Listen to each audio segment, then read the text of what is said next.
சிவகங்கை மாவட்டம் திருப்புவனம் அருகே லாரி மீது ஆம்னிக் கார் மோதியதில் இருவர் பலி என்ற அந்த அண்மை செய்தியை நாம் பார்த்து வருகிறோம்.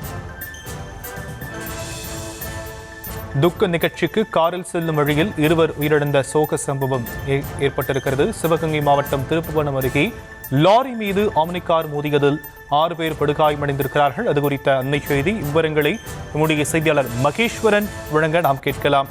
மகேஸ்வரன், இந்த விபத்து எப்போ நடந்தது?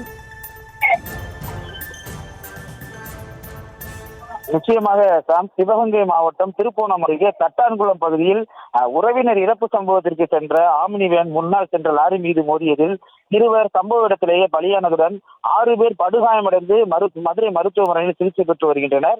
சேலம் மாவட்டத்தை சேர்ந்தவர்கள் சவுந்தரபாண்டி, சந்திரன் அவர்கள் இருவரும் சகோதரர்கள்.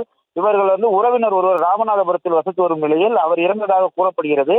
அந்த துக்க நிகழ்ச்சிக்காக சவுந்தரபாண்டியனுக்கு சொந்தமான ஆம்னி வாகனத்தில் சந்திரன் உட்பட 8 பேர் துக்க நிகழ்ச்சிக்காக திருப்புவனம் வழியாக ராமநாதபுரம் நோக்கி சென்றுள்ளனர்.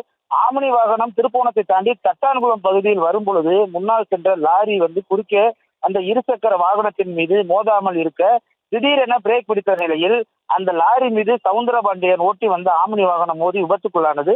இதில் சவுந்தரபாண்டியன் முன்னால் அமர்ந்திருந்த அவருடைய சகோதரரான சந்திரன் இருவரும் சம்பவ இடத்திலேயே உயிரிழந்த நிலையில் பின்னால் அமர்ந்திருந்த பெண்கள் உட்பட 6 பேர் பலத்த காயமடைந்து இதனை கண்ட அப்பகுதியை சேர்ந்த மக்கள் அவர்களை மீட்டு மதுரை அரசு மருத்துவமனைக்கு சிகிச்சைக்காக அனுப்பி வைத்துள்ளனர். உயிரிழந்த சவுந்தரபாண்டி மற்றும் சந்திரன் ஆகியோரது உடலானது வாகனத்துக்குள்ளேயே சிக்கிக் கொண்ட நிலையில் தீயணைப்பு துறையினர் சம்பவ இடத்தில் நீண்ட நேரம் போராடி இறந்தவர்களின் உடலை மீட்டுள்ளனர். ஆம்னி வேன் லாரி மீது மோதி இருவர் உயிரிழந்த சம்பவம் பெரும் சோகத்தை ஏற்படுத்தியுள்ளது. தற்போதைய விவரங்களுக்கு நன்றி மகேஸ்வரன்.